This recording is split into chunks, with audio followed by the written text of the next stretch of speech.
It's Dr. Amanda with StraightSmile Solutions, StraightSmileSolutions.com, and today we're going to talk about a common mistake that a lot of dentists make, which is thinking they can use the JPG screenshots of their scans for intraoral images for ortho starts. And that is a mistake. Why? Because it's not standard of care. So standard of care would be taking a full set of intraoral photos like this. These are mine. You can see how nice they are. You can see the second molars, top and bottom. You can see the first molars in the buccal shots. This is what we want to see. So what can I see here that I can't see here? A lot. And which is why I do require, if I'm doing an a la carte session with a doctor, that they do have these, because if I just have these, I'm only doing pretty much a half-ass treatment plan. There's a lot of stuff I can't see. So, and I like my doctors that I work with to do things correctly, because that's teaching them to do things right?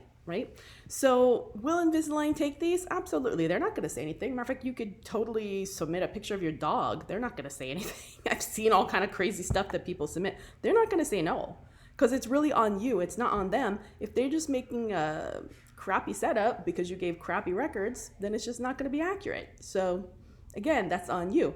So what's going to happen potentially? Well, I mean, nothing's going to happen unless there was a complaint either to your insurance company or to the dental board on the case if something went wrong or the patient wasn't happy, and then they subpoena your records and they find out you didn't have proper records. It's going to come down on you later. What will happen? I don't know. They're just going to say you didn't do the case to standard of care. It wasn't treatment planned to standard of care. So can you get yourself in trouble? Absolutely.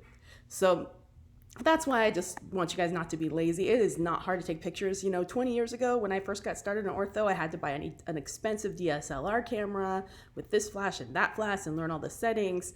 And it was kind of hard. But nowadays with the iPhones and iPads, it's not hard. So it's really, really easy. If kids can do this, you can do this. And it's equipment you already have. Of course, there's a fine line, you know. If you're taking patient records, I recommend if you're doing Invisalign, just using the Invisalign photo uploader, which is an easy app that you can download on any iPad, Android, or iPhone, and it is HIPAA compliant. And it'll just go straight into your Invisalign portal. Easy breezy, they center it, they do everything. It's just, there's just no excuse not to use it. If you're not doing Invisalign, you can still use any iPhone, Android, or anything. Follow the HIPAA rules, of course. Usually you want to have a designated phone that isn't used for other stuff, so an office phone. I do normally recommend doing an iPad, so that way you can run it off the network and not run it off data. That makes it more HIPAA compliant. I'm not even going to get into the whole HIPAA compliant aspect of it. You can talk to your own consultant for HIPAA. But in any case, it's not hard. You can do it. It's not expensive. You just need a cheap $1 piece of retractors. You don't even have to do it with mirrors if you don't want to deal with that. If you want tips and tricks, I have a handout that I give. It's available in my store. You can take a look at it. If you're one of my doctors, I give it to you for free.